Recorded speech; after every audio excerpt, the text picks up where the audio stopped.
Hello, hello, Scorpio Collective, Sun, Moon, and Rising. Ako po si James. Kamusta po kayong lahat? At welcome po sa James Tarot PH. Diretso na po tayo sa inyong monthly reading for July 2025. So Scorpio, tulad na kagawian ha, kung naman lang yung mga ka-resonate ka and leave the rest. Yung po ibang impormasyon ay para po sa ibang Scorpio. Kaya relax ka lang. Enjoy our reading for today and use your intuition para makuha mo yung akmang-akmang messages sa kalob sa'yo ng iyong spirit guide sa ating reading for today. So Scorpio, meron ulit tayong isang tanong, isang sagot ha, later at the end of our reading. Stay tuned for that. Sa isip mo lang to ha, huwag mo isusulat sa baba. Sasagutin natin yung isang tanong mo mamaya-maya lamang. So stay tuned. Watch out for that at the end of our monthly reading. Okay? So abangan niyo po yan. So Scorpio, thank you po again for your donations po ha, saka po sa mga hindi nag-i-skip ng ads. Maraming salamat po sa inyong generosity and kindness po sa ating channel. Every time po na meron tayong reading for Scorpio. So thank you po for not skipping the ads. Malaking bagay po yan sa akin. So Scorpio na naghihintay sa inyo ngayon July 2025, inhale. And exhale. At the center of your reading you have the Justice card. Beautiful. In the area of what you want, you have the Eight of Swords. In the area of what you need, you have the Queen of Pentacles. Lovely. In the area of what's affecting your current energy, you have the Queen of Swords. In the area of your near future, you have the Four of Pentacles. Beautiful. In the area of your challenge for the whole month, meron kang Ace of Swords. Wow, very profound. Napakaganda. Pag-usapan natin later yan. In the area of your fortune, meron kang Three of Swords. Wow, beautiful din to. Mapagpalaya, mapaghilom. Congratulations. In the area of your divine advice, meron kang Ace of Wands. Wow, dalawa na ace mo. Bagong simula, bagong kapalaran, bagong mindset, anything new in your life. Congratulations. Something new pala in your life. In the area of your outcome, ano kaya ito, Scorpio? Pag-usapan natin later. Sabay-sabay din bubuksan ang card na yan. So bago natin basahin ang kada card mo in detail mode, Scorpio, for your whole month of July, ano muna ang iyong lingering background energy na makakatulong sa iyo para lagpasan ang bawat aspeto na yan sa buwan na ito? You have, wow, Wheel of Fortune. Sabi ni Spirit Guides, kinakatigan ka daw ng iyong kapalaran sa buwan na ito. Kung meron kang gustong simulan, kung meron kang gustong gawin, kung meron kang balak, meron kang plano, gawin mo na. Because the Wheel of Fortune is here telling you, aandar yan, gugulong yan, magkakaroon yan ng magandang resulta or magkakaroon yan ng smooth na proseso at mararamdaman mo yan this month, Scorpio. So kung meron ka mang balak gawin mo na this month because this is really a passionate and also fruitful month for you. Sabi rin ni Spirit Guides, for some of you, Scorpio ha, ito rin yung pagkakataon, buwan to make actions, okay? Parang sabi ni Spirit Guides, wag ka daw ayoko sabihin yung word pero sabihin ko na. Wag daw parang laging alam mo yun, parang pinapasa bukas na lang o kaya bahala na o bahala na si Batman, ganyan. So parang you have to make a concrete action daw. Parang iparamdam mo daw kay spirit guides, iparamdam mo daw kay universe, iparamdam mo daw kay God sa heaven na seryoso ka sa intention mo sa bagay na ito, sa gagawin mo na ito. Hindi pwedeng sige, bahala na yan na. Sige, yan na lang. Bahala na. Sige, gawin ko na lang. Bahala na. Parang, hindi, kulang daw sa seriousness, ganyan. O sa intention, ganyan. So, make sure this time around na ito talaga yung bagay na gustong-gusto mo, okay? Make your spirit guides and make the universe feel on how much you want this for you. Okay? Parang, ano ba talaga yung mahalaga sa'yo? Ano ba talaga yung gustong-gusto mo na gagawin mo this time? So, kinakatigan ka na ng kapalaran, kinakatigan ka na ng fortune mo, ng destiny mo this time na magagawa mo to, o pagkatagumpayan mo to. Kaya naman, be serious enough on how much you want this, okay? Siguro may magkasabi sa'yo, oy, seryoso kaya ako sa buhay ko, seryoso kaya ako sa goal ko. So, how much are you trying to do para ma-accomplish yan? Ano yung mga step by step mo ginagawa para ma-accomplish to? Naghihintay ka lang ba kay kapalaran? Naghihintay ka lang ba sa tawag? Naghihintay ka lang ba sa destiny na gawin niya para sa'yo yun? Para sabi ni Spirit Guides dito, ang kwento kasi ni Wheel of Fortune, ano yung mga kaya mong gawin sa katuparan nito? Ano yung kaya mong effort na ilabas o ibigay na 100% para lang makamit to? So you have to make amends or you have to send the frequency of seriousness and effort kay universe para ipagkaloob sa iyo yung magandang bagay. Pero ang maganda naman dito, Scorpio, magaan ang kapalaran sa iyo this month. Kung meron kang balak lakarin, meron kang balak asikasuhin, meron kang balak buuin o itayo o planong gusto mo ngayong buwan na gawin, Magaganap yan. Nasa iyo ang kapalaran. Kaya kailangan talaga merong initial step coming from you. Kailangan ikaw mismo ang hakbang because abot kamay siya, okay? Napakaganda ng kapalaran mo this month. Very, very fortunate and very, very lucky ka. Kaya, ano pang hinihintay mo? Uupo ka lang ba dyan at mahatakot ka sa balak mong gawin? Ito na ang time na parang confirmation para sa iyo ng iyong spirits na gawin mo na yan kasi nasa iyong kapalaran mo this month, okay? So, pag-usapan natin ang iyong spread for the month. Ilan ang iyong major arcana sa iyong buong spread? You have 1 and you have 2. You only have 2 major arcana sa buhay mo. Justice card and the Wheel of Fortune. Alam mo, sabi sa iyo ng dalawang major arcana mo, panahon na ikaw naman, hustisya ang darating sa iyo. Kinakatigan ka na ng kapalaran. Panahon na daw para ikaw naman na magkamit ng mga bagay na pinagkait sa iyo before. Ikaw naman daw ang kumabig o ikaw naman daw ang mag-harvest ng mga bagay na magaganda sa buhay mo. Kaya naman, gawin mo na yan. Huwag ka na matakot. Step forward ka na. Tingnan mo to sa Justice card. Yung paa niya nakaultaw doon sa kanyang garb. Ibig sabihin, kailangan daw laging best foot forward na nakahakbang sa'yo. Hindi pwede naghihintay ka lang. Dapat humahakbang ka rin. At yung hakbang na yun, pinag-isipan, yung hakbang na yun ay matalinong hakbang para umikot sa iyong kapalaran. Nakita ko dito na your action depends on your destiny. Ikot ang kapalaran. Ano yung kaya mong ihakbang para umikot to in your favor? Okay? Para tong roleta kasi, Scorpio. Para tong roleta, ikaw mismo ang mag-iikot para umikot siya. Okay? Ikaw mismo ang gagalaw para umikot siya in your favor. So make sure this time, isipin mo na, ano yung dapat kong gawin para matupad yung gusto ko? Kasi kaya ko pala this month. Ay, maganda pala ang energy ko this month. Makukuha ko pala siya. Kaya gawin mo na yan. Okay? So yan ang hatid sa iyo ng dalawang major arcana sa iyong buong spread for the month. Okay? So pag-usapan natin, Scorpio, ang iyong buong spread in detail mode. At the center, in your core, you have the Justice card. Yes, like I've said, merong hustisya na darating sa iyo ngayong buwan na ito. Lahat ng pinagkait, lahat ng feeling mo ay mga bagay na unfair. May mga bagay siguro unfair. Sabi mo, parang, bakit ganun? Ako dapat ang nanalo doon. Ako dapat ang nakukuha. Ako dapat ang na-promote. Ako dapat ang magkaroon ng good karma kasi mabuti ako. Sumusunod ako sa batas. Sumusunod ako sa magulang ko. On time ako sa trabaho. Napaka-diligent ko. I'm a good employee. Ganyan. So parang sabi mo, dapat akin yun. I deserve ko yun eh. Ngayon, makukuha mo ng hustisya sa mga bagay na pinagkait sa'yo. There will be good news coming to you this month. Okay? Good news, dala-dala ng fortune mo na magbabago ng kapalaran mo sa workplace. Parang either papansin ka na ng boss mo o kaya marirecognize na yung hard work mo, merong reward, merong recognition, merong bagong aumento sa sahod, ganyan. O kaya sa negosyo mo, unti-unti nang umaayos yan kasi you have done the enough step para mapaayos yung negosyo mo. Ngayon, unti-unti ka na papasokin ng mga kliyente mo. Ngayon, aangat ka na against your competition. For some of you, dahil naging masigasig ka daw sa paghahanap ng trabaho, itong buwan na to, makukuha mo na yung trabaho na yan because Justice card is also about contracts being signed. So kung meron kang pipirmahan, bumili ng bahay, nagbenta ng bahay, nagbenta ng ari-arian, bumili ng ari-arian, kontrata because there is a new job coming for you, may negosyo ka nang itatayo, pipirma ka na ng posisyon o pwesto, ganyan. So anything that requires you to sign papers, eto na yon. Napakaganda. This your destiny smiling at you at sinasabi niya, oh, ang hustisya na sa kamay mo na, babalik na yung balanse ng buhay mo at gagaan na ang lahat. There will be good news coming to you this time. Congratulations, Scorpio. The Justice cards being clarified by the King of Swords. Yes, ngayon, sabi ng spirit guides mo, maging matalino ka daw ha. Do the things that is right for you. Because Justice card is also a card of action, consequences. So, dapat yung ginagawa mo ngayon, yung action mo, dapat isipin mo, teka, ano ba ang bunga nito? Ano yung consequences na maaari kong kaharapin dito? Maganda ba o pangit? Mapapahamak ba ako dito o hindi? Magtatagumpay ba ako dito o hindi? Dapat somehow, bago ka umaksyon, naiisip mo na yan. Dapat you're also thinking about the morality or the moral clause sa mga trabaho mo o sa ginagawa mo para naman maging maganda yung mga gagawin mo at maging maganda yung bunga. Sabi ng spirits mo, be smart, maging matalino, maging maparaan, maging madiskarte, maging strategic sa mga gagawin mo. Hindi pwedeng gawa lang ng gawa, hindi pwedeng padalos-dalos, hindi pwedeng hindi pinag-iisipan, okay? Because baka consequences, ikaw din ang So sabi ni spirit guides mo, dapat maging matalino ka daw sa ginagawa mo this time para patuloy na umikot sa yung roleta ng kapalaran in your favor, okay? Your action it will affect your destiny. Kaya naman, maging matalino sa bawat action, sa bawat sinasabi, sa bawat desisyon, okay?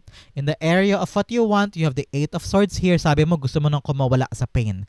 Gusto mo nang kumawala doon sa stuck mindset na parang hindi po ako makagalaw, stuck na po ako sa trabaho na ito, na wala na po akong aumento, wala akong pag-angat, gusto ko na pong umangat, paano ba? Hindi ako makaalis kasi nakatali po ako sa ganito, nakatali po ako sa ganyan, hindi po ako makagalaw. O kaya meron kang pinaplano, pero you're thinking this one solution, hindi umaandar, hindi gumagana, stuck ka na, huminto ka na, nag-give up ka na.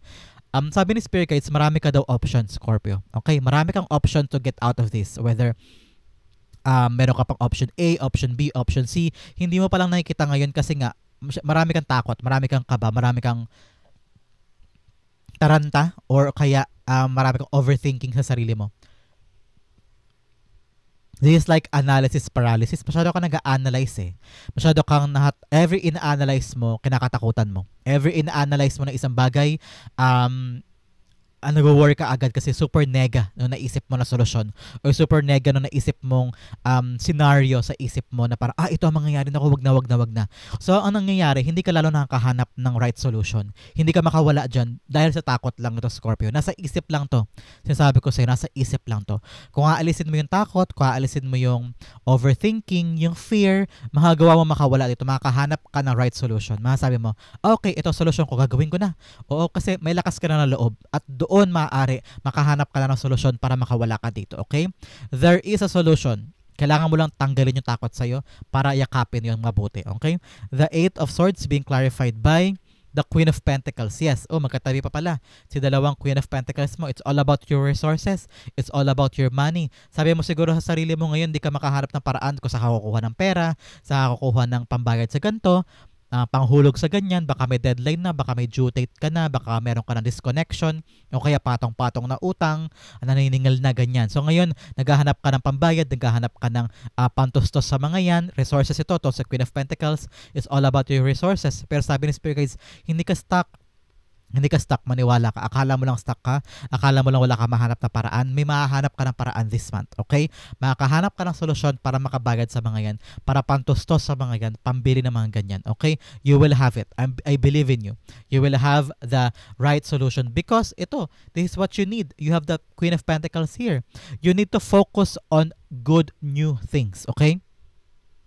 Parang sabi ni Spirit Guides, hindi na daw gumagana kasi yung mga dati mong paraan, yung mga dati mong diskarte, kung paano kukuha ng pera, kung paano ka uutang, kasi parang feeling ko, nagkaroon ka na doon ng reputasyon doon sa dati mong kinukuha na ng pera.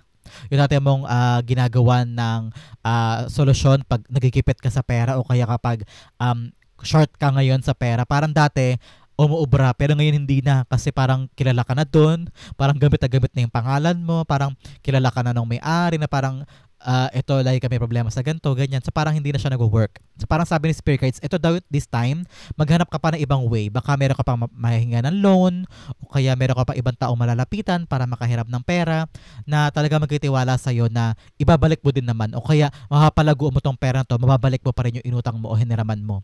Sabi ni Spirit Guides, meron ka rin daw skills or talent na matagal mo nang inisip, whether magaling ka mag-bake, o magaling ka magtinda ng barbecue, o magaling ka magluto ng halo-halo, magawa ng halo-halo, o magtindahan, o ngayon pinag-iisipan mo daw na gumawa ng ukay-ukay, that's what I'm hearing, o online selling. Kung meron ka daw naisip ng mga negosyong ganyan, o sideline, o trabaho na iniisip mo na, why not gawin ko yun? Why not simulan ko yung gantong trabaho o gantong negosyo? Baka gumana this time. Baka yun ang magpaangat sa akin. So ngayon, sabi ni Spirit Guides, kailangan mo lang talaga mag-isip ng tamang solusyon, tamang paraan. Kasi meron, Scorpio, magaling ka, meron ka may isip na paraan para makabayad ka, makaipon ka ng enough money para sustentuhan o bayaran yung mga dapat bayaran this month. You will have it this month na I don't know why, meron akong tiwala sa'yo, meron akong confidence sa'yo na makakahanap si Scorpio ng paraan this month. Whether bagong pagkakitaan, bagong negosyo, o bagong sideline na mga gamit mo para magkaroon ka ng mas malaking kaperahan this time, okay? It's all about your money, pagyabong ng pera o pagdami ng pera, at makakahanap ka niyan this month, okay? The Queen of Pentacles being clarified by the World card. Yes, sabi ko naman sa iyo meron ka takpan ko lang si Ate Girl kasi very revealing yung suot niya. Kasi sabi ni World card, kakayanin mo, makakahanap ka ng solusyon, success to. Success. Kung ano man to, may isip mo, halimbawa, may isip mo magtayo ng pagupitan, o kaya balak mong tayo ng karinderya, kaya 3 kaldero lang yan, o kaya balak mong magtayo ng tindahan ng damit, ganyan, bigla-bigla kang bibili ng okay. Nakita ko rito na magsasucceed ka daw dyan, okay? Magtatagumpay ka dito, makakuha mo yung success na hinahangad mo sa bagong sisimula mong kaperahan. At nakita ko rin na kung meron ka nilalakad about your money, halimbawa loan or SSS o mga dati mong pera, lump sum na matagal mo makuha, ito yung panahon na makukuha mo na siya. Success ito. Mag-close na yung chapter ng buhay mo na ang tagal mo makakuha ng pera. Yung dating buhay na parang bakit wala akong pambili ng ganyan, bakit hindi nahihirapan ako, magkatapos na daw yun. With the world card here, magkatapos na siya, mag-e-end na yung cycle of hardship in money. Taga ngayon makakahanap ka ng right sideline or right pagkakakitaan na hindi ka na mauubusan. Okay? Napakaganda for you. In the area of what's affecting your current energy of the Queen of Swords here, ito ang naka-apekto dito. Kung bakit ngayon parang meron kang balak simulan, meron kang endeavor na gusto mo nang i-try, parang sabi mo, tapos na yung panahon na naghihintay ako, tapos na yung panahon na wala akong husti-hustisya ngayon, para I'm bringing back the life for myself. Handa ka na mag-step forward at harapin yung mga bagay na para sa'yo na parang feeling mo pinagkait before because of this. May Queen of Swords ka in your element. Ito yung naka-apekto dito dahil naging matapang ka na, naging malinaw na sa isip mo kung anong gagawin mo, parang sabi mo, enough na. Nagkaroon ka na rin ng boses, na narinig ko na parang nagkaroon ka na ng boses to say no, parang ayoko po niyan, ayoko na niyan, ayoko nang minamaliit ako. Nagkaroon ka na ng boundary against other people, nagkaroon ka na ng lakas loob this month, na parang enough na yung pain, enough na yung suffering, enough na yung panggagamit mo sa akin, ayoko na niyan, ayoko na maging people pleaser, wala lang akong pakialam kung masaktan ka o mabastos ka o parang feeling mo mayabang ako o feeling mo tinanggihan kita dahil mataas na ako. No, wala akong pakialam. Ngayon parang sabi ni Queen of Swords, ginagawa mo na yung bagay na para sa'yo. Binabalik mo mismo sa sarili mo yung hustisya na hinayaan mo lang before kasi naging masyado ka mabait o naging masyado ka mapagbigay. Ngayon parang sabi mo, enough is enough. I will gain back the control in my life. Yung akin, yung iyo, pero hindi mo na maaagaw yung akin. That's what I'm hearing. Parang ngayon, at humahakbang ka na kasi gusto mo nang kunin yung para sa'yo. Ayaw mo na magparaya, ganyan. Because alam mo sa pagpaparaya before, nagkulang o kaya nasayang yung effort. Parang mataas na sana ako pahakbang na sana ako, nag-level up na sana ako kung hindi ko pinagparaya yon. Walang mali dito, Scorpio, hindi to mali because you're just being giving yourself what you deserve. Because pinaghirapan mo to, nakita ko. Pinaghirapan mo, kaya naman walang mali na kunin ito ulit sa buhay mo. At bumabalik na yung hustisya. Kasi ngayon, parang nakita ko, you're learning not to stand up for yourself. You're learning not to voice out your opinion. And ngayon, parang handa ka nang tumayo at tumindig para sa mga bagay na gusto mo. At ayaw mo na mag-settle for less. Ayaw mo na mag-settle sa mga kakarampot. Gusto mo makuha yung para sa'yo. No? With the Queen of Swords, it's being clarified by lumipad, dalawa, kunin na natin. You have the 7 of Cups. Yes, nagising ka na, mulat na ang mata mo. Mulat na mga mata mo sa mga bagay na ginagawa sa'yo before. Ngayon, handa ka nang tahakin yung mga bagong landas, yung mga bagay na para sa'yo. Ready ka na to open up yourself to a new future, to a new endeavor na parang okay, open arms na ako, ready na ako to accept and to receive and to take a chance on something new sa life ko. At ito, with the Chariot card here, yes, ready ka na umabante. With a armor here representing na parang okay, ready na ako to face new things. Iwanan ko na yung something in the past. Ngayon parang sabi mo, time na to take charge for myself, to take action on what I want. Meron ka ng control back to your life at gusto mo na siyang simulan now. Congratulations. In the area of your near future, ito maganda. Wow, financial stability. Yes, financial stability, you're gonna land on a job na secured ang trabaho, hindi ka na contractual, regular ka na.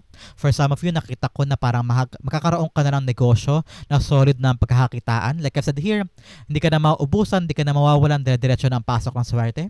Nakita ko na parang magkakaroon ka na ng solid na negosyo na dire-diretso ang pasok ng kita na hindi ka na mag-iisip ko sa kakukuha for the next month. O kaya trabaho na makakaipon ka na parang yan, solid ka na, nakatanim ka na dyan at dire-diretso na yung kita mo sa bagay na yan. With the 4 of Pentacles here, also sabi ng Spirit Guides mo, let go ka na sa mga bagay na hindi importante, ha? sa mga bagay na alam mong hindi na mahalaga sa'yo, sa mga bagay na wala pala dapat doon yung energy ko because hindi pala yung kapakipakinabang, wala palang saysay sa buhay ko yun. Whether tao man yan, o relasyon, o mga past job, or past na pangako, or endeavor na hanggang ngayon, inaasahan mo pa rin o umaasa ka pa rin na may makukuha ka doon. Parang sabi ni Spirit Guides, let go na para yakapin mo na yung mga bagong bagay na magbibigay sa iyo ng brand new future at tagang stability pagdating sa iyong kaperahan. Okay? The Four of Pentacles being clarified by the Emperor card. Yes, ngayon matalino ka na talaga. Wise ka na. Kaya mo nang bitawan yung mga bagay na dapat bibitawan mo. Ngayon talagang matalino ka na. Wise ka na, full of wisdom, hindi ka na papaloko, hindi ka na papaisa, hindi ka na manipulate ng kahit sino sa buhay mo because you're the emperor now. Patalino ka na, matalas ng isip mo. At saka nakita ko dito na kaya mo nang bitawan yung mga bagay na dapat bitawan. At kaya mo nang yakapin na lang yung mga bagay na mahalaga. Kahit konti lang ang friends ko, okay lang sa'yo. Kung peke naman yung iba. Kaya mo nang bitawan yung mga friends na hindi mahalaga, friends na peke pala, mga relasyon na hindi na pala gumagana. Ang bawal lover mo yan na parang akala mo before hindi mo kaya mag-isa. Ngayon in the near future, kaya mo na siyang bitawan because malakas na ang loob mo. Very independent ka na, very wise ka na. You have the bravery na, matapang ka na ngayon para bitawan yung mga dapat bitawan. At ngayon yakapin mo lang yung importante at magbibigay sa'yo ng beautiful future, okay? In the area of your challenge for the month, you have the Ace of Swords. Challenge sa'yo, kalinawan ng isip. Sa maraming aspeto ng buhay mo. Hindi lang sa kapirahan, hindi lang sa relasyon, hindi lang sa future, kundi sa buhay mo in general. Meron mga bagay doon na parang hindi ka pa convinced o hindi ka pa totally nakakapag-decide na para iwanan ko na ba siya? Ito na ba talaga yung trabaho for me? Mag-a-apply na ba talaga ako doon? Aalis na ba talaga ako ng Pilipinas? Mag-retire na ba talaga ako? Mahal ko ba talaga siya? So, may mga aspeto daw sa buhay mo na hindi clear, no? So, ito yung mga bagay na magpapa-clouded sa'yo. Kasi siguro hindi ka makaaba-abante at some point because kailangan daw clear sa'yo. Ito ba talaga ang gusto kong job? Ito ba talaga ang passion ko? Siya ba talaga ang mahal ko? Iiwanan ko na ba talaga itong lugar na to? Mag-level up na ba talaga ako? O mag-stay pa ako dito? Mag-risk na ba ako o hindi pa? So, you have to be very clear sa mga gusto mong gawin. Hindi pwedeng urong-sulong kasi sayang yung oras, sayang yung panahon, sayang yung effort mo. And also, minsan, sayang din ang money, di ba? So, make sure na very clear daw bago ka humakbang, okay? Clear in mind. And for some of you, Scorpio, meron din daw sa inyo na parang nahihirapan ka makipag-communicate sa ibang tao because this is a card of communication eh. Baka meron tao na dapat mo nang kausapin, dapat mo na i-approach. Kung meron kang dapat linawin mo na daw sa taong to. Parang kausapin mo na kung meron kang kaaway o meron kang tao na hindi mo nakapagkaunawaan o kaya meron kang na-misinterpret o meron kayong miscommunication. Baka ito yung time na pag-upuan mo na, kausapin mo na siya. Set the record straight o tuldukan na yung mga pag-uusap na malabo before. So ngayon, meron daw kalinawan na in communication, kalinawan in ugnayan, o meron ng malilinawan sa mga dating nangyari in your past. Okay? The Ace of Swords being clarified by the Six of Swords. Yes, kung talagang para daw makaabante ka na with the Six of Swords because Six of Swords all about advancement o paglusong o pagpunta na sa calmer waters, sa matiwasay na buhay, sa tahimik na buhay, sa ganon. Para maganap na daw yun, kailangan daw talaga mag-usap na. Kausapin mo na siya kung meron kayong hihidwaan, kung meron kayong miscommunication, meron kayong na-misinterpret ka o na-misinterpret mo siya o nagkapalitan kayo ng masakit na salita, parang kailangan na doon ng communication na, tuldukan na, pag-usapan na, upuan na para magkaroon ka na ng sa buhay mo, para makalarga ka na, makaabante ka na lightly, okay? Meron din sa inyo kalinawan na isip para hindi ka na binabagabag sa puso mo na ito pa talaga yung gusto ko, ito pa talaga yung lugar na gusto ko puntahan, ito pa talaga yung pangarap ko. Kailangan clear na yan sa isip mo para makaabante ka na lightly, para gumaan na yung pakiramdam mo, okay? In the area of your fortune, yes, meron ka ng Three of Swords, meron ng mabubunot na tinik sa puso mo, okay? Kung meron mang away in the past, okay na yan, gagaan na yan. Kung meron mang heartache or break up or pagkadurog ng puso mo in the past, ngayon unti-unti ka na daw maka-move on, Scorpio, okay? Hihilom na daw ang sugat. Napakaganda for you. Meron sa inyo gagaling din sa sakit, Whether mental health, gagaan na, makukuha mo na siguro yung right help for your mental health.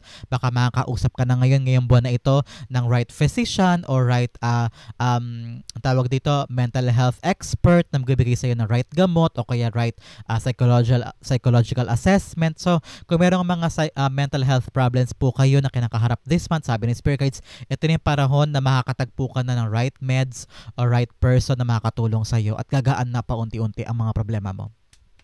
For some, kung meron kang heartache in the past mula sa relasyon o experiences from past people, sabi ng Spirit Guides mo, makakaahon ka na dyan. Unti-unti ka na move on o makaka-move forward with the pain. Ngayon, unti-unti na siya maghihilo. Meron ng healing in your part. So, congratulations. The Three of Swords being clarified by the Page of Swords. Yes, good.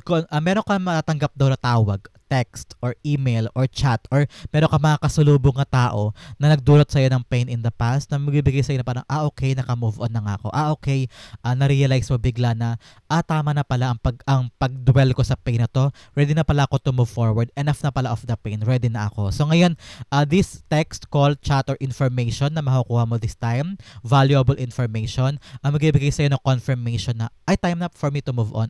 Hilom na pala ako. Okay na pala ako. Ganyan. So congratulations. This ay mapagpalaya, mapaghilom, at saka moving forward na time for you. Congratulations. In the area of your divine advice, ito naman advice sa'yo ng Spirit Guides mo, Ace of Wands. Yung idea mo daw, magkaroon ka ng confidence na tama yan. Okay? Ito yung pagkakataon na magkaroon ka daw ng self-esteem sa mga plano mo. Because you have a plan this time eh.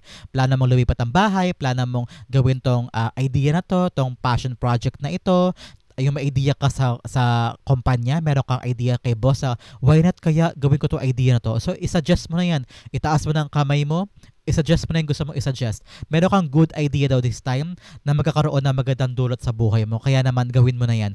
Magkaroon ka daw ng confidence to start over then. Kung balak mo lumipat, kung balak mong mag-travel, kung balak mong mag-start over sa buhay, magawin mo daw. Have confidence and to face the brand new beginning. Okay? Ace of Wands being clarified by the Empress card. Yes, yung binubuo mo daw plano, yung binubuo mo na idea, yung binubuo na bagong simula, magkakaroon daw yan ng fruitful outcome. Because Empress card here is all about creation. May ipinapanganak ka daw na bagong bagay. So kung meron kang pinaplano na bagong bahay, renovation ng bagong bahay, o kaya meron kang pinapangarap na travel o kaya bagong trabaho somewhere o negosyo gusto mong buuin, ito yung confirmation sa'yo mula sa yung Spirit Guides na magtatagumpay ka dyan. Mabubuo mo yan at may papanganak mo yan successfully. Okay? Sabi rin ng Spirit Guides, kailangan mo rin daw ingatan ang sarili mo because in this transition, in making this into your reality, kailangan mo daw alagaan ang sarili mo. Magpahinga ka kung kailangan. Drink a lot of water, medicine, your vitamins, inamin mo daw. Kailangan mo magpahinga, matulog daw maraming beses, maraming oras para mag-energize ka daw, makapag-recharge ka. Para sa bagong simula ng buhay mo ay marami kang time at marami kang power and energy, okay? Napakaganda. Yung outcome mo, pag-usapan natin later. But first, bigyan mo na kita additional messages from the divine na makakatulong sa'yo para lagpasan ang buong July na ito, Scorpio. Unang-una, you have work, achievement, success. Yes, your hard work deserves the success and achievement. Congratulations. Another message, you have Thank card, celebration, fun, enjoyment. Yes, napakaganda. Another message, you have fan, romance, celebration, party. Wow! Tatlong magagandang bagay. Another message, you have purse, pay attention to your finances. So sobrang saya, sobrang celebration, sobrang party. Alagaan din daw ang iyong kaperahan ha. Hindi pwedeng lumalabas lang ng lumalabas ang pera. Dapat nag-iimpok ka din at maging conscious ka rin daw sa iyong mga ginagastos, okay? Purse, your money, ingatan mo daw yung iyong pera, yung wallet, okay? Another message, you have psychic ability, trust your intuition. Kung meron kang parang alinlangan sa isang bagay o merong gut feeling ka sa isang tao o sa isang sitwasyon, pakinggan mo daw yun, okay?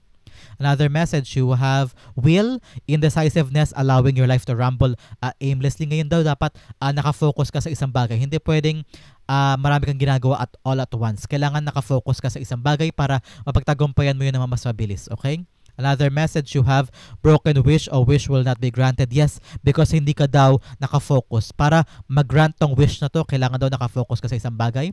Hindi ka pwedeng parang nakahayahay lang o pinagpasa walang bahala lang o hindi ka seryoso. Dapat daw seryoso ka sa isang bagay. Accomplish it, focus on it para matupad yung wish mo. Okay? Another message, you have chair empty. Someone is leaving your life. Yes, because meron ka talagang pag-alis eh. Meron ka talagang bibitawan na bagay eh. So ngayon, meron talagang definitely some people in your life is gonna leave kasi pa-level up ka na.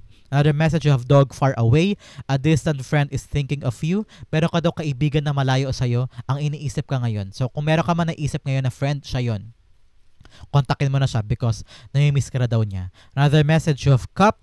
You should accept valid criticism. O kung meron man pumupuna sa'yo at nagbibigay ng kritisismo o kaya payo sa mga ginagawa mo, tanggapin mo lang yan because makakatulong daw yan sa'yo. Okay? Bigyan pa kita ng additional messages from the divine na nagbibigay sa iyo ng additional payo and dapat mong pag-focusan para makatulay ka in your success this July. You have imagination, yes, palawakin mo daw imagination mo. Hindi ka dapat nagbibigay lang ng solusyon sa isang bagay. Dapat meron kang option A, option B, option C in order for you to get out of a stuck mindset. Okay? Another message, you have abundance, yes. Ngayong buwan na to, meron ka daw abundance. Lagay mo isipin na makakaroon ka, kakamal ka ng maraming pera, kakaroon ka ng resources, hindi ka lugi, hindi ka salat-salat. Yan daw dapat mong isipin. Okay? Another message, you have health. Yes, like I've said, kailangan mo daw pagtuunan ng pansin ang iyong kalusugan this time. Naramdam ko taga kanina yung payo na yun kaya sinabi ko sa'yo. So tatlong bagay na kailangan mo daw isipin this month. Scorpio, imagination, lawakan mo ang isip mo para makahanap ka ng right solution. Abundance, lagi mo isipin na meron ka, hindi ka salat, hindi ka wala. Okay? Lagi mo isipin na meron kang papasok na pera, meron kang papasok na kasaganaan sa buhay mo. Health, pagtuunan mo ng pansin ang kalusugan mo. Okay? If you need to rest, take a rest. Okay? Yan ang sabi sa iyo ng iyong spirit guides. Yung outcome mo, pag-usapan natin Scorpio, ano kaya ito? But first, alahalin mo, meron tayong isang tanong, isang sagot ha. Sa isip mo lang, huwag mong isusulat sa baba. Sasagutin ko yan maya-maya lamang. So, ang iyong outcome for the month, bago tayo pumasok ng August, you have, wow, King of Pentacles. Yes. Kaperahan. Ngayon, nag-iisip ka ng resources, ng pagkakaabalahan mo, ng pagkakaperahan mo, hindi ka mauubusan. Ito na yun.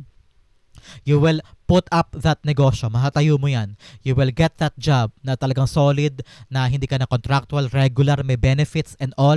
Kung meron ka mang nilalakad na loan, makukuha mo yung loan na yan. Kung meron ka talagang pinagkakabalahan this time para magkapera ka, yes, there's a confirmation sa'yo. Nasa iyo ang pera na yan. Congratulations. The King of Pentacles being clarified by the Three of Wands. Wow! Yung mga hinihintay mo darating na. Hinihintay mo matayo yung business, hinihintay mo dumating yung pera, darating na siya. Hinihintay mo magbayad yung pinautang mo, ayan, magbabayad na. Hinihintay mo yung loan na ang tagal-tagal mabigay kasi ang daming papers, ayan, makukuha mo na siya. What are you waiting for na bagay na kaperahan na magagamit mo for your future, for your family? Eto na siya. Hinihintay mo na papers para makapunta ka na ng Japan, para makapunta ka ng Saudi. Eto na yon. Palarga ka na, paabante ka na, pasakay ka na. So ito, yung bigay sa iyo ng kwarta in your near future. Congratulations, Scorpio. This is really, really a bountiful, maswerteng pera for you. Talagang kinakatigan ka ng iyong kapalaran this time because darating na daw yung hinihintay mo. Napakaswerte mo this time. Congratulations. So that is your July 2025 reading, Scorpio. Dumako na tayo sa iyong isang tanong, isang sagot. So ihanda mo na yung tanong mo. Close your eyes, Scorpio, and think hard on your question para naman mabigay mo ng taimtim na sagot ang tanong na yan.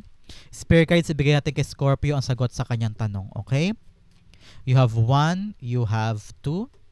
And bigyan din kita ng angel whisper guide para mabigyan natin ng solid na sagot mula naman sa iyong mga angel guides na katabi mo ngayon ang question mo this time. You have 1 and you have 2. Okay? Buksan na natin. Scorpio, inhale and exhale. This is the answer to your question. You have 9 of Wands in reverse. You have the Emperor card. You have the Yes card. And you have forgiveness. So sabi ni Spirit Guides ngayon, huwag ka daw sumuko kasi nasa pasuko ka na eh. Parang hindi mo na kaya eh. Sabi ni Spirit Guides, huwag ka daw sumuko dyan sa ginagawa mo. Ito na yung right time para kubrahin yan, okay? Huwag ka sumuko. Sabi ni Spirit Guides, maging matapang ka daw to forgive someone. Tignan mo to, sinabihan ka ng Spirit Guides mo, talagang patawarin daw yung mga tao nagkamali sa'yo. Patawarin mo yung mga tao na parang, pwede rin patawarin mo sarili mo sa mga ginawa mong yan. Kung ano po yung bagay na related sa question mo this time, kailangan mo daw isahog dyan ang forgiveness. I don't know why. Sa question mo, kailangan mo daw isahog ang forgiveness para magkaroon ka doon lakas sa loob na yakapin siya ulit o iyakapin sa buhay mo tong blessing na ito. Be the bigger person daw this time to forgive and forget things. Isa pa, Huwag ka daw agad sumuko, okay? Huwag ka daw agad sumuko. Bigyan mo ng chance pa yan because sabi ng angel mo, yes. Yes ang sagot. Makakamit mo pa rin yung question mo na yan. Makukuha mo pa rin yan. Okay? Forgive para maging bukas palad ka at yakapin to mga blessing. Be the bigger person to achieve, to forgive, to forget, and to embrace something new or something back in your life. Okay? Huwag ka agad sumuko. Tapangan mo pa ang sarili mo. Yakapin mo pa. Magpursige ka pa para yakapin to, para hangarin pa rin. Kasi yes ang sagot. Nakasayo daw yan. Iyong iyo yan. And forgive para magkaroon ka doon ng bagong energy dyan sa question mo na yan at makamit mo na siya in your life. Okay, Scorpio, that is your sagot sa iyong isang tanong, isang sagot portion. And that is also your July 2025 reading. Sa po kayo nak-resonate, sa po kayo nak-relate, comment down below na video yung messages. Thank you again for watching hanggang dulo. This has been James for James Arrow PH. God bless everybody.